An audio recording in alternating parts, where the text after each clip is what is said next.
It did weigh on me pretty heavily. I felt like, as a therapist, I'm not doing what I was trained to do.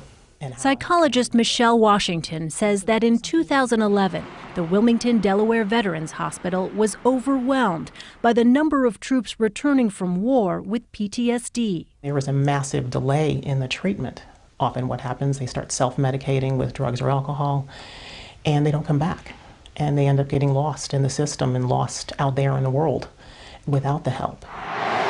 Here at the VA hospital where she works, Washington says her concerns were ignored by supervisors, so she accepted an invitation to appear before the Senate Veterans Affairs Committee.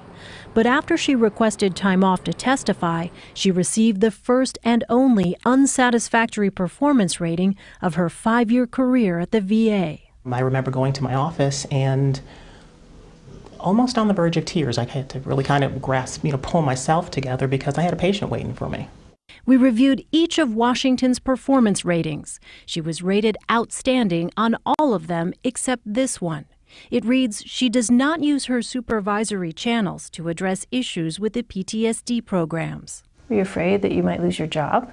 I was really worried about what might happen. Thank you for the opportunity to testify. Risking her career, Washington, whose father was a Navy veteran, spoke her mind. Too often, I am told that the patient will have to wait as long as 6 weeks for the first appointment. After the hearing, she says the retaliation continued when she was stripped of her core duties screening new patients for PTSD and traumatic brain injury. I think it's wrong. Iraq War veteran Vincent Shavaco is one of Washington's former patients. She cares about the people. That's what her whole focus is taking care of the troops that come back.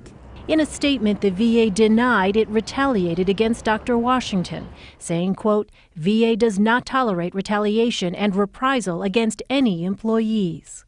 Given what you know now, would you still testify? I think I probably would do it again. Why? Because somebody needed to do it. And my dad, he and I were really close. He would always tell us, if you did the right thing for the right reason, I'll be proud of you.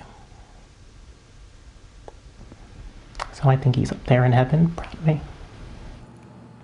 5 months after Michelle Washington testified, the VA's Inspector General found she was right. It said the VA did not provide patients with, quote, timely mental health care. Scott Washington says her duties have not been fully restored. Quite a story, Elaine. Thanks.